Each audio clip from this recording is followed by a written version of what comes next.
오늘 고린도전서 15장 20절부터 우리 같이 보도록 하겠습니다. 고린도전서 15장 20절 한 목소리로 같이 읽고 시작하겠습니다. 시작.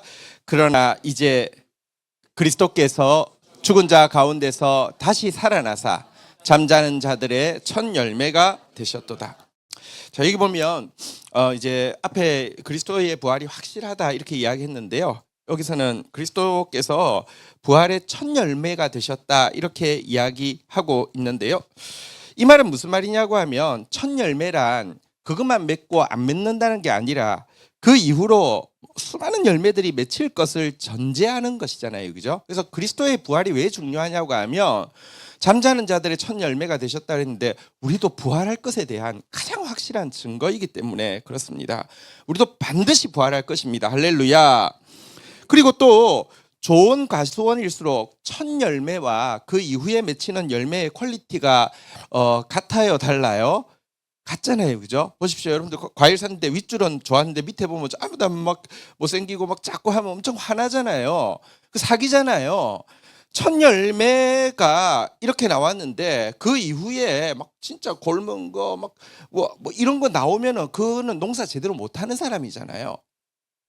첫 열매가 예수 그리스도라는 것은 우리가요 부활할 때 예수 그리스도의 온전한 모습으로 부활한다는 것입니다. 요한일서 3장 2절에 보면요 이런 말씀이 있죠. 사랑하는 자들아 우리가 지금은 하나님의 자녀라 장래 어떻게 될지 아직 나타나지 아니하였으나 서로 하나님 자녀라고 이야기하는데 옆 사람 모습 봐도 별로 영광스럽지 않고 그 사람도 여러분 보면서 별로 영광스럽지 않을 수 있어요.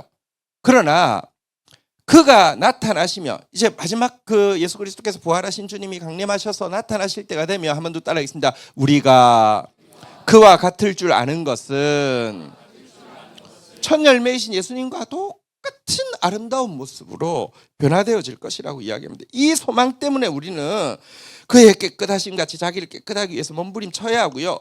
로마서 8장 29절에 보면요 조금 달리 첫 열매를 예수님을 로마서 8장 29절 맏아들이라고 이야기하고요. 맏아들이란 동생이 있단 말입니까? 없단 말입니까? 있단 말이잖아요. 그죠? 근데 하나님이 첫아들은 잘 낳아놓으셨는데 맏아들은 진짜 뭐 형편없어. 그런 하나님이 아니란 말이에요. 한번 같이 읽어볼까요? 시작. 하나님이 미리 아신 자들을 또한 그 아들의 형상을 본받게 하기 위하여 미리 정하셨으니 이는 그로 많은 형제 중에서 맏아들이 되게 하려 하십니다. 예수님 똑같이 닮은 동생들 만드시기 위해서 우리를 지으셨다 이렇게 이야기하고 있습니다. 어쨌든 예수님은 첫 열매고요. 우리는 첫 열매이신 예수님처럼 반드시 부활할 것이고 예수님과 같은 모습으로 온전한 모습으로 부활할 것이다. 이게 성경에서 가르치고 있는 내용인데요. 자, 21절 22절 교독하도록 하겠습니다. 사망이 한 사람으로 말미암아 죽은 자의 말미암았으니 죽은 자의 부활도 한 사람으로 말미암는도다. 22절 같이 읽겠습니다. 시작. 아담 안에서 모든 사람이 죽은 것 같이 그리스도 안에서 모든 사람이 삶을 얻으리로다. 이제 예수님의 부활이 인류에게 주는 엄청난 의미가 무엇인지를 설명하는 장면인데요. 21절 내용은 뭐냐고 하면 인간에게 있어서 죽음이란 자연스러운 운명이 아니라 죄의 결과로 말미암은 가장 비정상적인 형벌이라는 사실을 이야기를 하고 있습니다.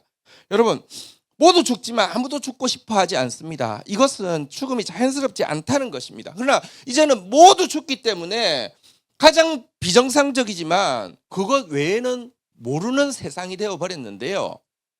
예수 그리스도의 부활은 이 부자연스러운 죽음을 형벌을 걷어내는 것이 될 것이다 이렇게 이야기를 하고 있는데요. 22절은 또 무엇을 이야기하냐고 하면 이 부자연스러운 죽음이 인류 가운데 들어오게 된 것은 인류의 대표인 아담 한 사람의 죄 때문에 들어왔는데 그 대표의 원리가 죽음이 없어지는 과정에서도 똑같이 역할하여서 둘째 아담 대신 예수 그리스도의 부활로 말미암아 모든 사람이 죽음으로부터 해방되어지는 진짜 죽음이라는 것을 이제 상상도 못하는 영생의 삶의 세기를 열어놓는 인류의 가장 놀라운 사건이 될 것이다. 이렇게 설명하는 부분이 22절이었습니다. 여러분 상상이 안 되죠?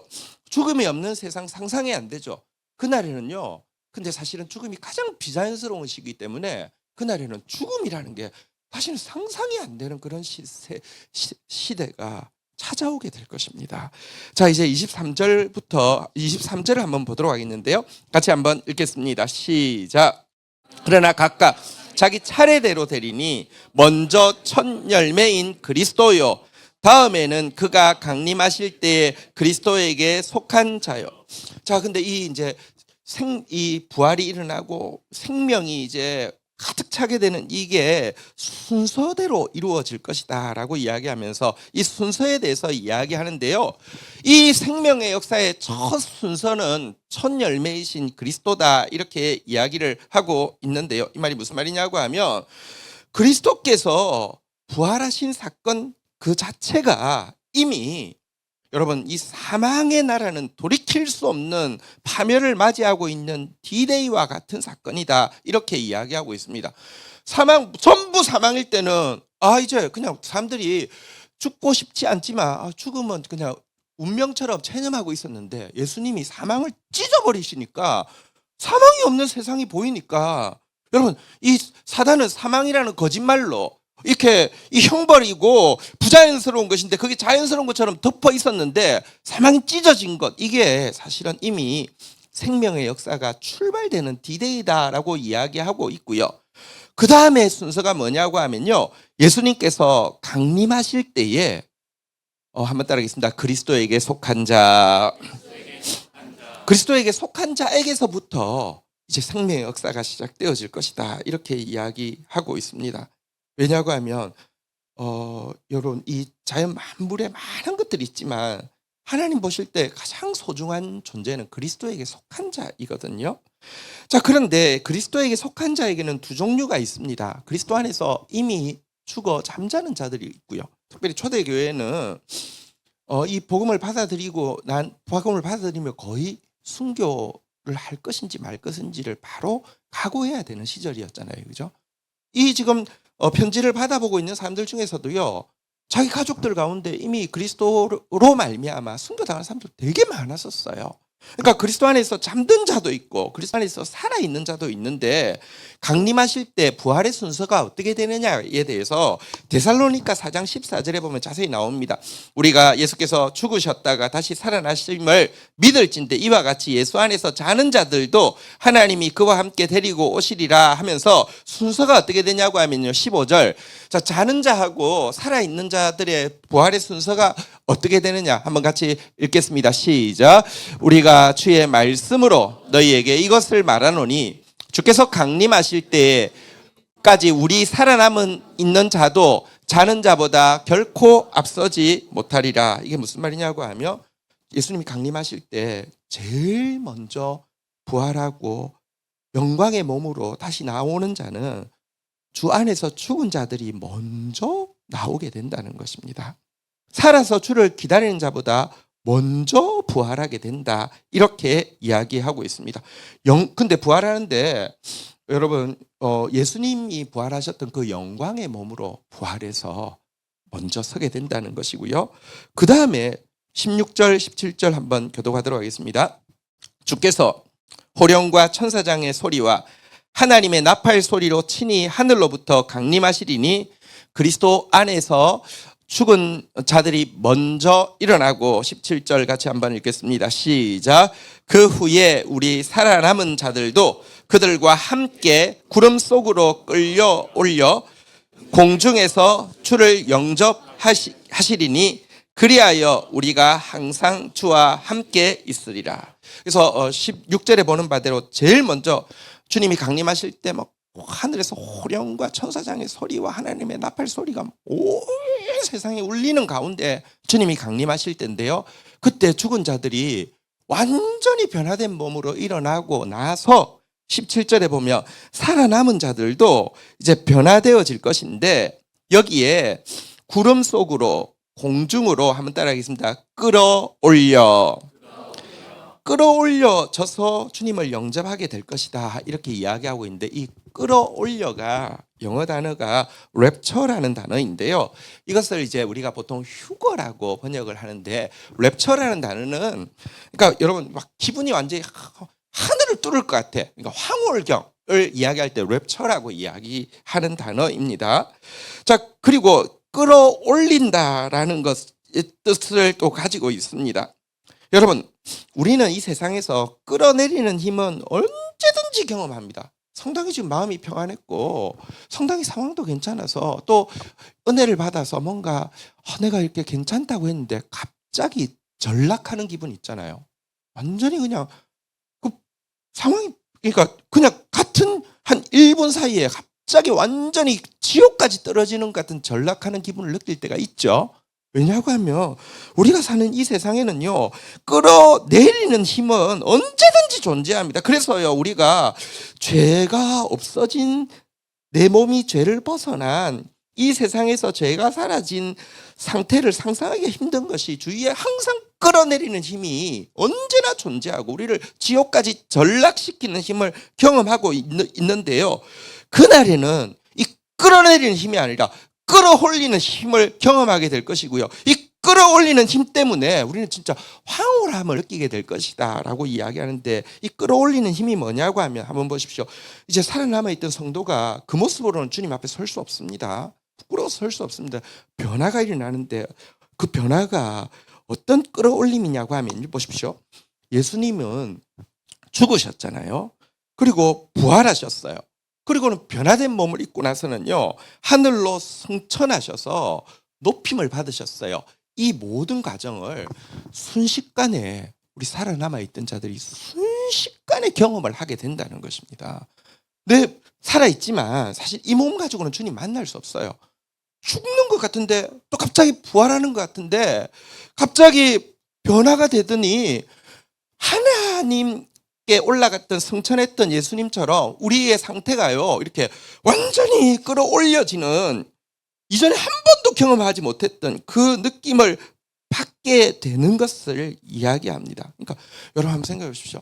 끌어내리는 힘은 잘 아는데 끌어올리는 상상은 못하지만, 이제 더 이상 죄가 나를 끌어내릴 수 없는, 더 이상 죄라는 게 뭔지도 모르겠는 그런 상태로 우리 몸이 확 바뀔 때 그 순간의 그 황홀감이 어떤 것인지 우리가 잘은 모르지만 어렴풋이 상상은 할 수 있습니다. 자, 그런데 이제 여기서 이것을 이제 랩처라는 단어를 휴거라고 이제 주로 번역을 하는데, 휴거 앞에 또 뭐를 주로 붙이죠?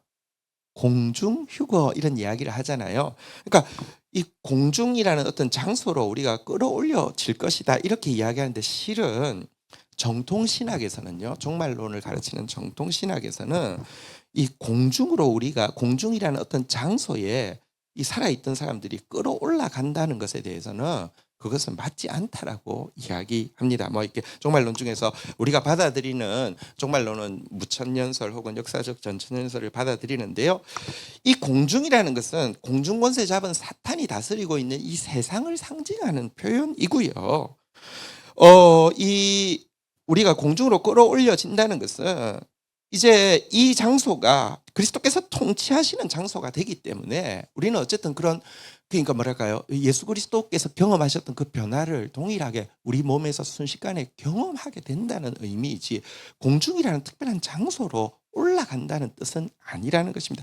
이게 무슨 의미냐고 하면, 모든 이단은 이 공중 휴거를 이야기하고요, 또 이제 기독교에서도 세대주의 종말론이라고 그래서 이스라엘의 역사를 보면 이스라엘을 종말의 어떤 바로메타로 생각하는 사람이 있어요. 지금도 막 이란 전쟁이 일어나는데 이제 주님이 오실 때가 다 됐나 보다. 지금도 저러다가 뭐 이게 이란이 뭐 평화 협정을 맺고 나면은 이제 3년 반 동안 평화기가 있다가 그 다음에 뭐 저 그리스도가 막 오실. 그래서 이게 마치 트럼프가 이 종말을 앞당기는 어떤 중요한 역할을 하는 것처럼 자꾸 이야기해요. 그러니까 역사를요, 이스라엘 위주로 보는 것을 세대주의 종말론이라고 그래요. 교회 위주로 보는 것을 역사주의 종말론이라고 그러는데요. 사실은 지금 이 불의한 전쟁으로 말미암아 이란에 100만 명의 크리스찬들이 얼마나 고통당하고 있습니까? 가자지구에 크리스찬들이 많아요. 그들이 얼마나 고통하고 있습니까?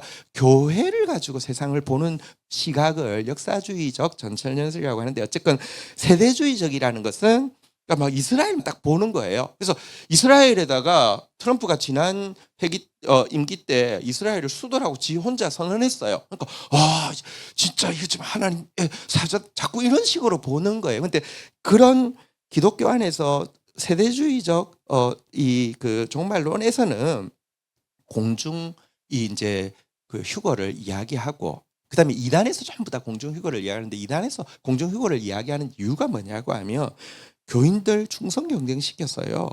자기 말 시키는 대로 하기 위함입니다. 그러니까 뭐냐고 하면 예수님이 재림을 이 세상에 한 번으로 하지 않고 두 번에 나누어서 한다는 거예요.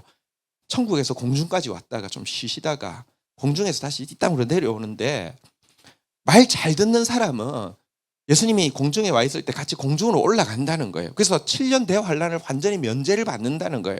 근데 말 안 듣는 인간들은 여기 7년 고스란히 다 당하다가 지상에 임하실 때 이렇게 구원받는다는 거예요. 그러면서 내 시키는 대로 안 하면 너는 7년 대환란을 겪을 것이다. 내 시키는 대로 하면 공중휴가 할 것이다. 이렇게 이야기하는 것입니다. 그래서 실상 여기에 공중휴가라는 단어는 성경적인 단어는 아니고요. 다시 이야기합니다. 이 끌어올려라는 것은요, 여러분 전락하는 기분에 딱 반대라고 생각하시면 됩니다. 그게 순식간에 우리에게 일어나서 하나님의 아들처럼 변화되어지는 그런 놀라운 일을 겪게 될 것이다. 이런 말이 되겠습니다. 자, 24절부터 26절 교독하도록 하겠습니다. 그 후에는 마지막이니 그가 모든 통치와 모든 권세와 능력을 멸하시고 나라를 아버지께 바칠 때까지라. 25절 읽겠습니다. 시작. 그 발 아래 둘 때까지 반드시 왕노릇 하시리니. 26절 읽겠습니다. 시작. 맨 나중에 멸망받을 원수는 사망이니라. 자, 예수님께서 재림하실 때는요, 예수님께서 우리 성도들을, 자기 그리스도 안에 속한 자들을 이렇게 부활시키기 위해서 오시는 것도 있지만, 그날에는 심판하실 분으로 오십니다. 요한복음 5장 27절에 보면요, 여러분 꼭 기억해야 되는 게 있는데, 최후 심판은 누가 심판하시냐고 하면요, 하나님이 심판하는 게 아니라 예수님이 심판하십니다. 인자됨으로 말미암아 예수님이 사람이 되셨기 때문에 심판하는 권한을 받으셨습니다. 왜냐고 하면 우리가 겪을 거 다 겪으셨기 때문에 인간을 심판해도요, 당신의 심판이 불의하다고 아무도 말할 수 없기 때문입니다. 예수님은 심판하실 분으로 오시는 것입니다. 최후 심판은 누가 하신다고요? 예수님이 하는 거예요. 그래서 여러분, 예수님이 심판하실 때 이제 그 28절에 보면 이제 그 무덤 속에 있던 자들이 음성을 듣고 나오는데, 29절을 보는 바대로요, 아까 그리스도 안에서 잠든 자들은요 생명의 부활을 얻을 것이지만, 악을 행하는 모든 자들은 부활은 하긴 하지만 심판받을 부활로 일어나게 될 것이고요. 뿐만 아니라 24절에 보면요, 이 그 악인들 위에서 다스리고 있던 모든 악한 통치, 권세, 능력, 다시 말하면 사탄의 모든 이 권세들이 예수 그리스도에 의해서 심판받게 되고 하나님 앞에 이제 그 바쳐지게 될 것이다. 이렇게 이야기를 하고 있는 내용입니다. 25절 한번 그 오늘 본문으로 다시 돌아갑니다. 24절에 보면 이제 그 모든 그 악한 통치, 권세, 능력들이 이제 멸망을 받게 될 거고요. 25절에 보면 모든 원수 사탄이요, 예수님 발 아래서 완전히 이제 심판을 받게 되실 텐데요. 이때까지 한번 따라하겠습니다. 반드시 왕노릇 하시리니. 그때까지 예수님이 심판주로서 반드시 왕노릇 하신다 그랬는데, 이 표현이 여러분 그냥 왕노릇 하시리니 해도 될 텐데 반드시 왕노릇 하시리니라고 한 표현이 사실은 되게 의미가 있습니다.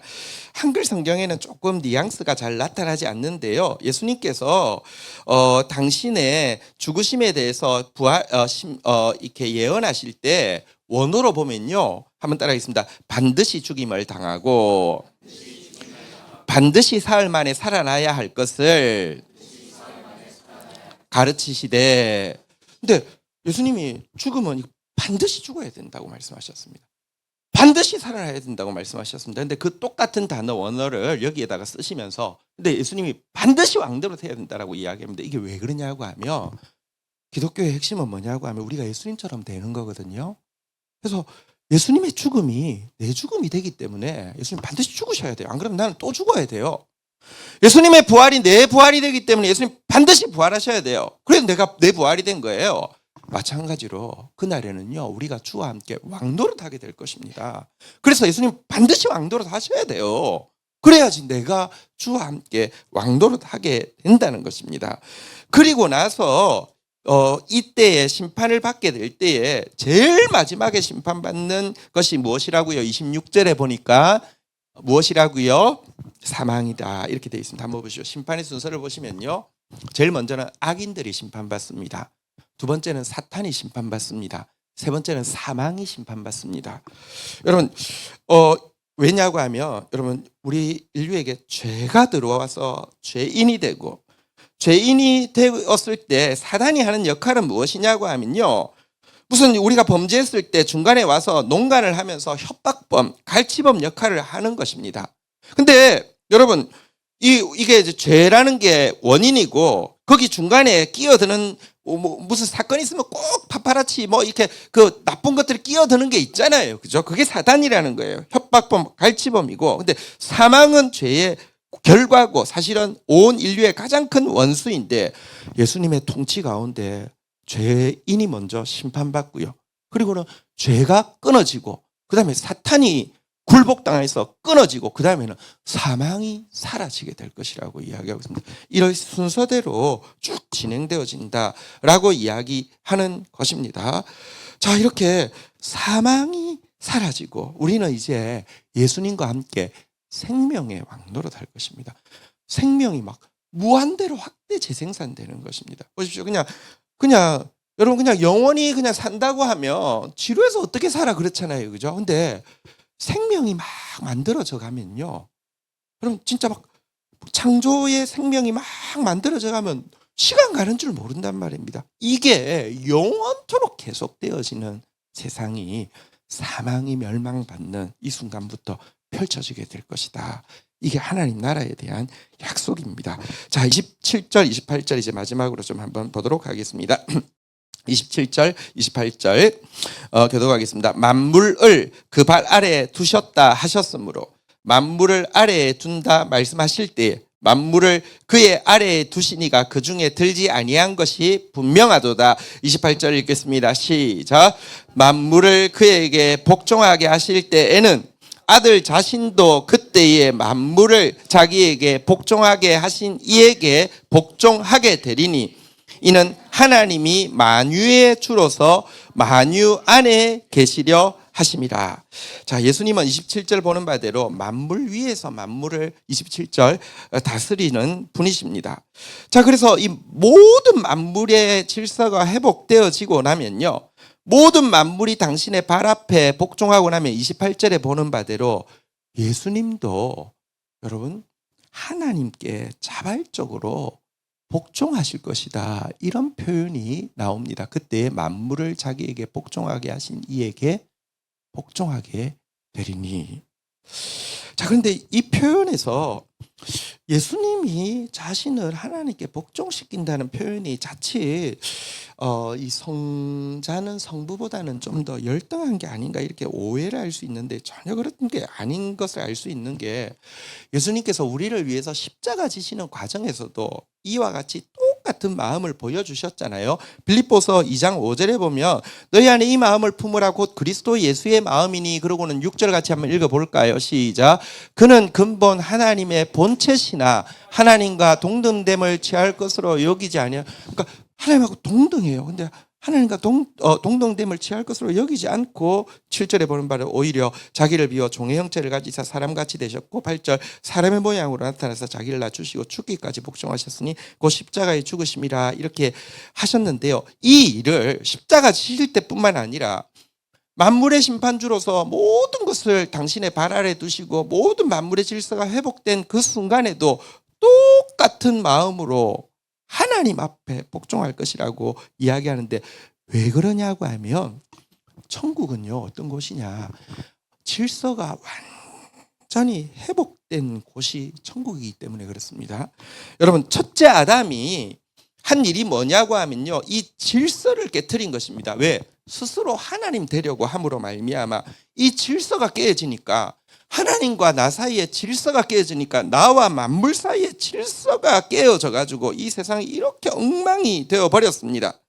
하지만 마지막 아담이신 예수님은요, 이 엉망이 된 질서, 다시 말하면 죄, 그 다음에는 사탄, 그 다음에 사망까지 멸하신 상태에서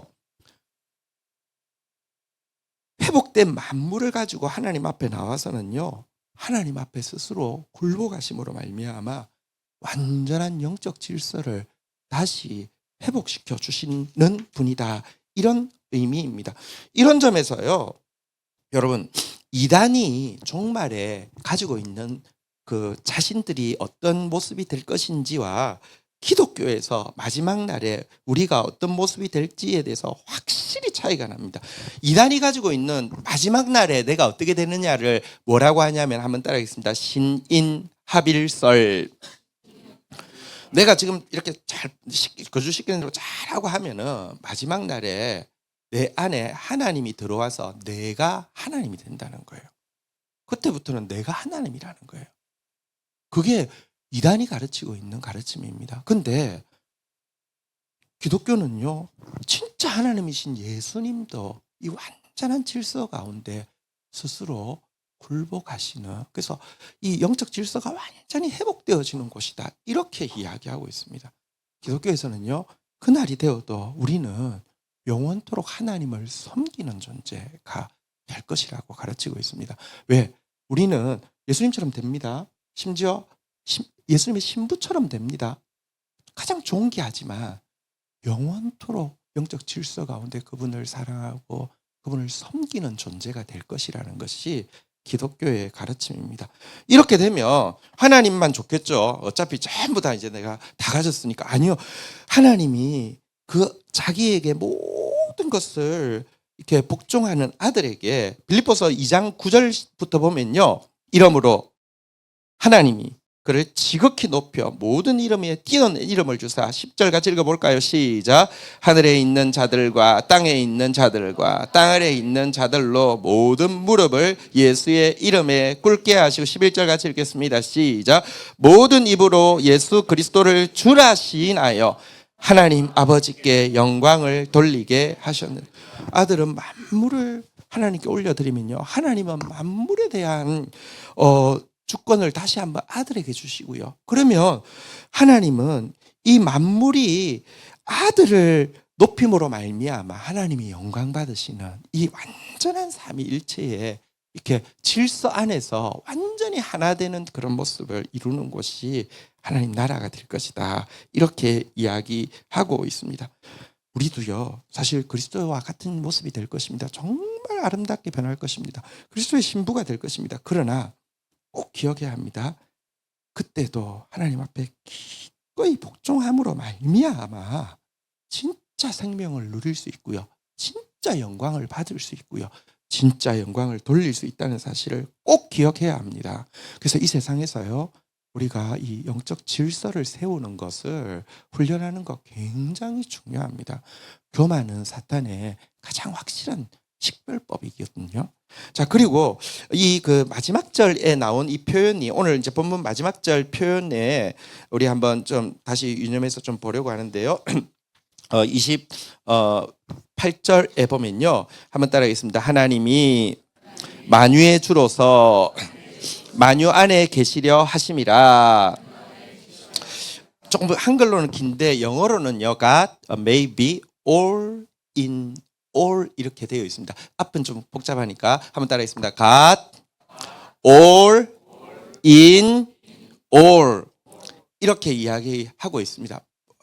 천국의 완성은 뭐냐고 하면 하나님이 모든 것 안에 모든 것으로 계신 상태가 천국이다, 이렇게 이야기하고 있습니다. 어디에도 하나님이 없는 곳이 없어요. 모든 것에 하나님이 충만해요. 사실 이사야서 마지막 절에 보면요, 하나님이 얼마나 all in 올이 되든지 마지막 절 한번 보면요. 24절 이사야서 65장 24절에 보면 마지막 절이죠. 거기 보면 그들이 부르기 전에 내가 응답하겠고 그들의 말이 마치기 전에 내가 들을 것이며 왜? 올이기 때문에. 그래서 25절이 마지막 절인데 나의 성산에서는 해함도 없고 상함도 없으리라. 그러니까 완전히 하나님 함께하는 장면입니다. 에스겔서 마지막 내용도요. 48장 35절이 마지막 내용인데요. 한번 따라하겠습니다. 그 성읍의 이름을 여호와 삼마라 하리라.